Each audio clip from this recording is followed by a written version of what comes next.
हाँ जी बेटा, चलिए स्टार्ट करते हैं आज का लेक्चर नंबर 41 स्टैटिस्टिकल मैकेनिक्स की प्लेलिस्ट चल रही है। तो और आज हम बात करेंगे लेटेंट हीट ऑफ फ्यूजन और उसके रिलेटेड न्यूमेरिकल्स।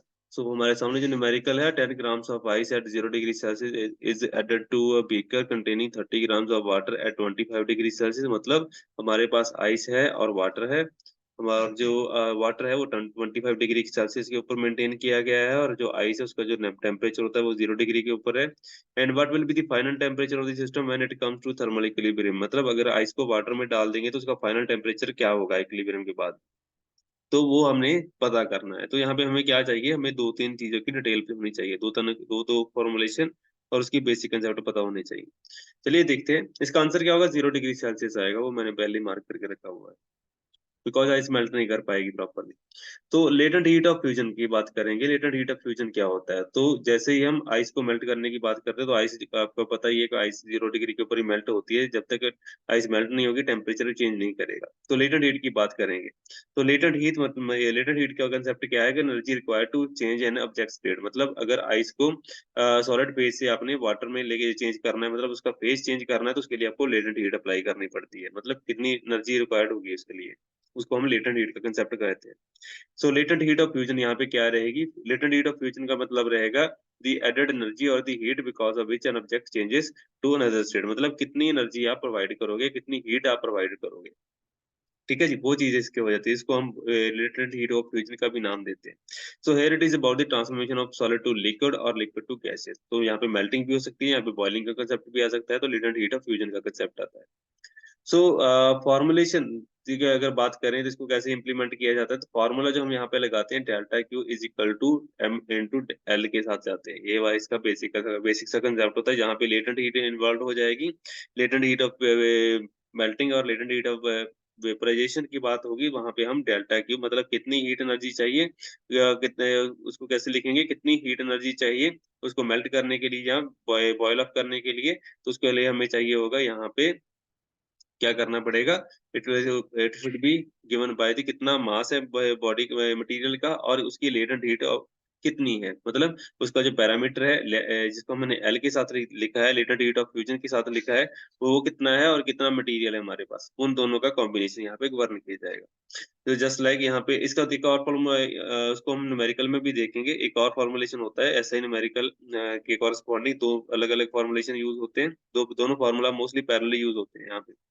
सो दूसरा यहाँ पे कंसेप्ट है कि amount of heat energy gained और लॉस्ट बाय द सैंपल। तो यहाँ पे other than the latent heat, अगर हम सिंपल सैंपल का टेम्परेचर रेज कर दें, तो उसके उसके अंदर कितनी एनर्जी ट्रांसफर हो जाएगी या वो कितनी एनर्जी लूज कर देगा, उसका जो कंसेप्ट है उसको हम यहाँ पे ऐसे लिखते हैं। तो उसका जो फॉर्मुलेशन है, कितनी एनर्जी गेन करेगा या लूज करेगा, it will be given by mass. कितना यहाँ पे है, कितना सैंपल है उसका, और उसके साथ हम यहाँ पे लिखेंगे उसको उसकी स्पेसिफिक हीट और कितना टेम्परेचर हमने चेंज किया, उसके साथ जाएंगे। तो अमाउंट ऑफ हीट गेन्ड और lost by the sample it is given by this formulation. तो हमने दोनों फॉर्मुलेशन को याद रखना होता है, ये मोस्ट कंपल्सरी एग्जाम में आ जाते हैं बेटा, काफी इंपॉर्टेंट कंसेप्ट है ये। और जो यहाँ पे हमारे पास न्यूमेरिकल दे रखा है, ऐसे न्यूमेरिकल आपको आसानी से देखने के लिए मिल जाते हैं, चाहे कोई सा भी आप कोई कॉम्पिटिटिव एग्जाम देख लीजिए, चाहे गेट देख लो, नेट देख लो, या आप मास्टर कैडर लेक्चरर कैडर, ये आम देखने के लिए मिल जाएगा। तो यहाँ पे हम क्वेश्चन को रिपीट देख रहे हैं यहाँ पे कि सेम क्वेश्चन है कि 10 grams ऑफ वाटर, तो सॉरी 10 grams ऑफ आइस। तो आइस का जो हमारे पास मास दे रखा है वो 10 ग्राम के आसपास है, और जो यहाँ पे इसका टेम्परेचर दे रखा है वो 10 डिग्री सेल्सियस है। एंड जो ये आइस का लिख लेते हैं यहाँ पे, अगर हमारे पास जो वाटर है, मास ऑफ वाटर है वो दैट इज 30 ग्राम्स दे रखा हुआ है, और उसका जो टेम्परेचर मेंटेन किया गया है दैट इज 25 डिग्री सेल्सियस, हमने यहाँ पे लिखा हुआ है। सो यहाँ पे हमें देखना पड़ेगा कि फाइनल टेम्परेचर कितना बनेगा। अब फाइनल टेम्परेचर कब बनेगा, जब हम आइस को वाटर में डाल देंगे।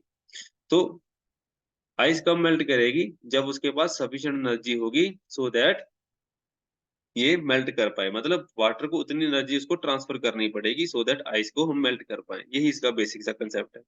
सो अमाउंट ऑफ एनर्जी कितनी अवेलेबल है हमारे पास, कि सॉरी कितनी रिक्वायर्ड है फॉर मेल्टिंग दी आइस, मतलब आइस को मेल्ट करने के लिए हमें कितनी एनर्जी चाहिए, बिकॉज इसका मास भी तो हमें बता रखा है, 10 ग्राम दे रखा हुआ है। तो अमाउंट ऑफ हीट एनर्जी कितनी रिक्वायर्ड होगी यहाँ पे, it will be given by mass into latent heat. हमें यहाँ पे दे रखा हुआ है कि latent heat of melting of ice जो है 80 कैलोरी पर ग्राम है, मतलब 1 ग्राम को मेल्ट करने के लिए हमें 80 कैलोरीज लगेंगी।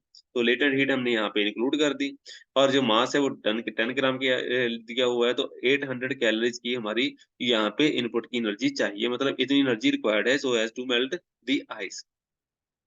लेकिन हमारे पास एनर्जी कितनी अवेलेबल है, मतलब जो 30 ग्राम्स ऑफ वाटर है उसके पास कितनी एनर्जी अवेलेबल है, तो उसको चेक करने के लिए हमें क्या करना पड़ेगा, कितना टेम्परेचर हमारे पास अवेलेबल है, कितना टेम्परेचर डिफरेंस है, जो डेल्टा टी हम यहाँ पे लेंगे, कितना टेम्परेचर है 0 डिग्री से और 25 डिग्री के बीच में, वो 25 डिग्री ही बनेगा, ज्यादा फर्क नहीं आएगा इससे ज्यादा। 0 - 25 कर लीजिए, 25 - 0 कर लीजिए, सेम ही आएगा। तो यहाँ पे हम डेल्टा टी के साथ जाते हैं, ठीक है, ये डेल्टा टी डाल लीजिएगा। तो कितनी एनर्जी अवेलेबल है, M C into delta T. यहाँ पे हमें पता है कि जो स्पेसिफिक हीट और वाटर होती है वो 1 कैलोरी पर ग्राम पर डिग्री सेल्सियस होती है, यहाँ पे इन्होंने मेंशन भी क्या रखा हुआ है, उसी को हम यहाँ पे यूज करेंगे। तो सी की वैल्यू हो गई, स्पेसिफिक हीट की 1 आ गई, डेल्टा टी हमारे पास 25 डिग्री सेल्सियस हो गया, मास ऑफ वाटर आ गया 30, और हमारे 30 ग्राम्स हो गया, तो हमारे पास रिजल्ट कितना बच गया बेटा, 750 कैलोरीज। तो हमारे पास कितनी एनर्जी अवेलेबल है, दैट इज 750 कैलोरीज।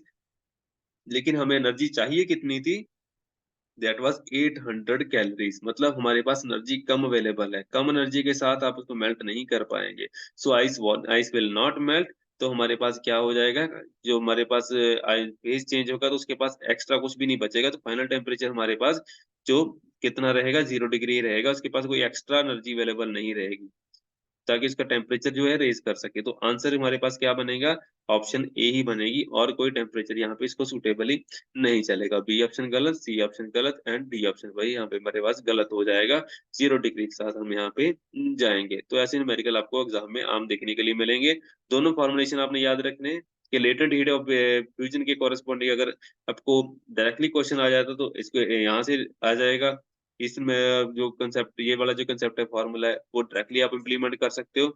अगर दोनों को साथ में मिक्स करके चलाया गया तो इन दोनों को आप साथ में इक्वेट करके भी काम चला सकते हैं।